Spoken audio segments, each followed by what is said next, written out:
d'Égypte, Karim. Alors des images assez impressionnantes, notamment sur la page Flickr de Mossab El-Chami, un homme qui travaille régulièrement pour l'AFP, qui a publié un certain nombre de photos sur son compte Flickr assez impressionnantes. Certaines sont même difficiles à soutenir. Des images du camp avant ou pendant l'assaut de l'armée, des images où on a énormément de flammes, d'agressivité de la part des proches des frères musulmans, mais aussi de très nombreux blessés rapidement.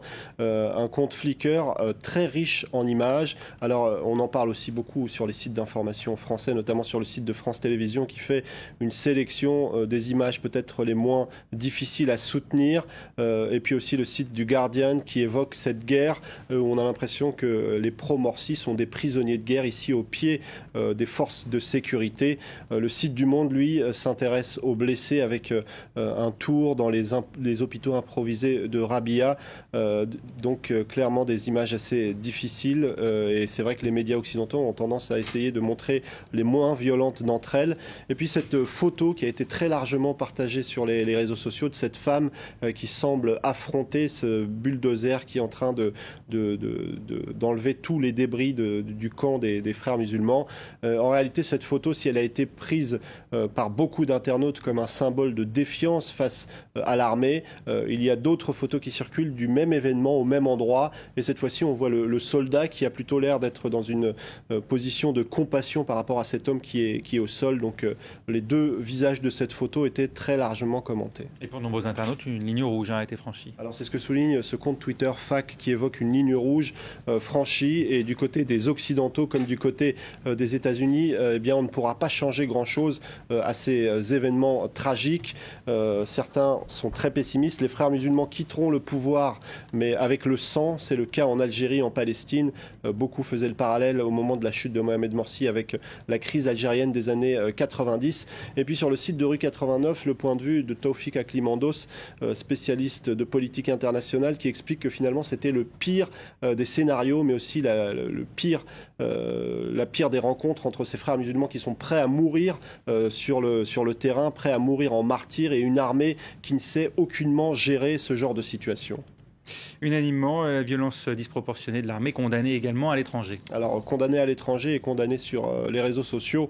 Je vais vous montrer ce tweet de Ould Ifriqiya qui appelle en quelque sorte ceux qui sont, par exemple, la Tunisie, la Turquie, l'Union européenne, à condamner ce qui s'est passé du côté de l'Égypte. Et puis, ce tweet de Mehdi qui critique, lui, le silence des progressistes du gouvernement de transition, même si on sait que Mohamed El-Baradei a finalement démissionné. Cette démission n'est pas forcément un bon signe. En tout cas, c'est le point de vue de Carl Bildt, le ministre des Affaires étrangères suédois, qui explique que c'est l'armée qui est maintenant définitivement aux manettes. Et puis, je vais vous montrer encore un autre tweet concernant Mohamed El-Baradei, celui de Hafsa Halawa, qui dit Mohamed El-Baradei n'avait finalement pas le choix. Il devait partir. Est-ce que d'autres le suivront? C'est ce qu'elle se pose comme question. Des journalistes ont également été pris pour cible. Alors ce journaliste, le visage de Mike Dean, un journaliste de la chaîne britannique Sky News qui a péri lors de ces événements. Le visage aussi de cette femme qui était très partagée sur les réseaux sociaux, Habiba Abdelaziz, une journaliste de Gulf News qui a péri aussi à l'âge de 26 ans. Et puis certains soulignent une volonté délibérée de l'armée de faire taire les journalistes. Cette image aussi, on l'a trouvée sur Twitter, elle est partagée par Salefeddin Trab qui montre un journaliste qui est frappé au sol. Des témoignages aussi, celui de Mike Giglio, un journaliste britannique dans la région, qui raconte qu'on lui a enlevé son ordinateur, qu'on l'a frappé jusqu'à ce qu'il donne son mot de passe. Autre pays qui a connu lui aussi un printemps arabe, la Tunisie qui à son tour est inquiète. Et le ministère des Affaires religieuses a invité les Tunisiens à ne pas perdre leurs acquis, en gros à ne pas prendre le même chemin que les Égyptiens. Une inquiétude qui ne date pas d'aujourd'hui. Depuis la chute de Mohamed Morsi du côté d'Ennahda en Tunisie, on s'inquiète. Un parallèle qui est fait tellement souvent que la radio Europe 1 a fait en quelque sorte un lapsus sur son site internet. Elle titrait « Tunisie, heure entre pro et anti-Morsi ». Merci Karim Yayaoui. Tout de suite, c'est l'économie.